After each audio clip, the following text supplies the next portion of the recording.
Jesse McCartney, 107.5 KZL, the #1 new music station. Hey, it's Scott, just plain Scott. Of course, Jesse on stage tonight with Jordan Sparks, Greensboro Coliseum.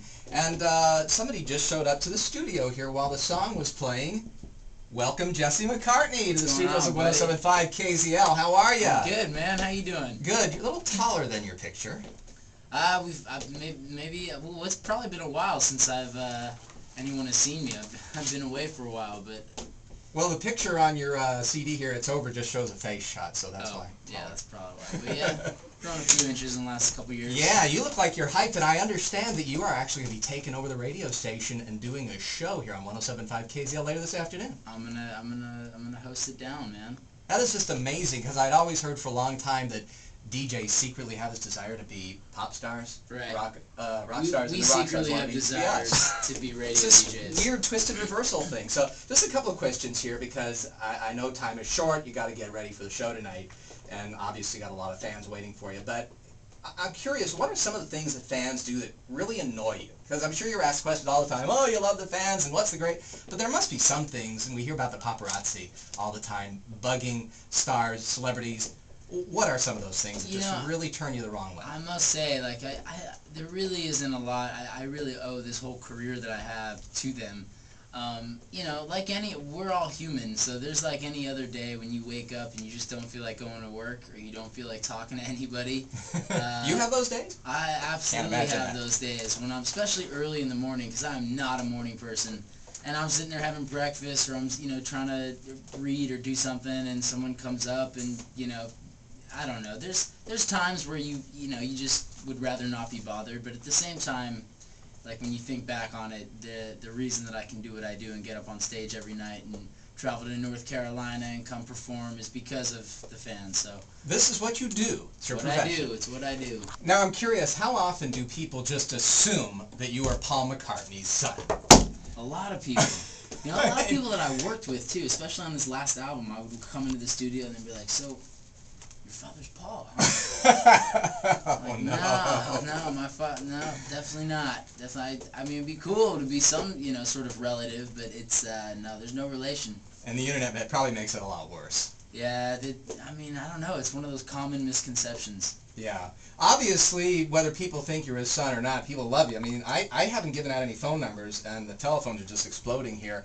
What was it like being an actor on All My Children? That had to have been something, a classic soap opera like that. It was great, man. That was one of my, first formal acting gigs, and I had the chance to work with a lot of really cool actors who are still on that show. Yeah. I go back to New York, because that's where I'm from, and I'll stop by the studios, the ABC studios, and say hi to everybody, and nothing's changed, it's like a little, time capsule. But you show up and say, "I'm Paul McCartney's son, I'm ready to go on." I worked with a lot of really cool people, man. It was definitely a great way to start my TV career. Yeah, and then the singing career, you did a duet with Anne Hathaway. Now, would you ever consider actually doing one with Paul McCartney? I mean, if he asked, would I consider doing a song with Paul McCartney? I mean, that was a dumb question. I'd consider it. Depends on the schedule. Depends on the schedule. Yeah. Maybe tour with him? Oh man, of course. Yeah, absolutely. I grew up listening to all of his stuff. Yeah. And I listened to all the Beatles albums as a kid. He's one of my biggest influences as a child. Just imagine the marketing ideas. The McCartney and McCartney tour, face to face. Well, face to face was taken already. It'd be an interesting crowd having Paul McCartney and Jesse McCartney on the same ticket. Yeah, older and younger. A bunch of 55, 60-year-olds, and then a bunch of 5- and 6-year-olds. Exactly. There's no question about it. I mean, that was the idea I came up with, but then, I'm not on your promotional crew. Right. However, if I ever am looking for work, you leave your cell number. I'm kidding. Now, there are probably some ladies out there who think you look good on a billboard ad for maybe PETA or something like that, where the celebrities appear in the buff. What are your favorite causes and charities? What are you into to help out? Because that's a really big buzz thing today. I do a lot of work with children's charities. I work a lot with kids. I've done a lot for years I've been working with Make-A-Wish and charities like Variety and anything really that sort of, helps out with the youngsters. I have 2 younger siblings myself, a sister who's 17 and a brother who's going to be 12. And I don't know, I connect really well with kids, and you know, when I see somebody that has some sort of unfortunate circumstance, it's really nice to be able to get in there and help out. Star power probably goes a long way. I think it's sort of our duty, you know. I think anyone in this industry who has this amount of, you know, recognition or power, or just, you know, can communicate on this vast scale. And a lot of celebrities using their star power for political reasons. Now we're in the presidential campaign season. By the way, care to spill it who you're supporting in the presidential campaign? I'll be supporting Barack. I watched the whole, I watched his speech a couple nights ago, and I actually, I was really, really moved, really touched. So I think he would make an amazing president. Okay, well, somebody's going to hold you to that someday, since you just said it here on 107.5 KZL.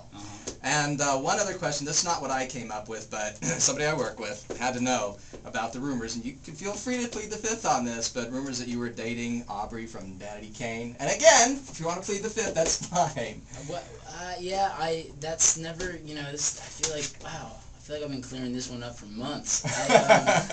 I met her in New York, literally months ago. We had a show up in New York for a radio station, and afterwards myself and her and a few of her friends and my friends went out to dinner one night and then out to a club. But that was about as far as it went. After that, we didn't really lift from there. Now I'm relating to that. That's as far as it went. I'm feeling you on that. This new single here, It's Over, that we're about to hear, what's this about? What's the inspiration on this? It's Over was written and produced by The Clutch, who are a group of writers and producers that work out of Atlanta. One of the writers is Carrie Hilson, who I'm sure a lot of you guys know from her single with Timbaland, The Way I Are. Absolutely. And they're a really established group of writers, and you know, they wrote this song, and it pretty much sums up what it's like at the end of a relationship, that feeling that you have when you know that it is indeed over.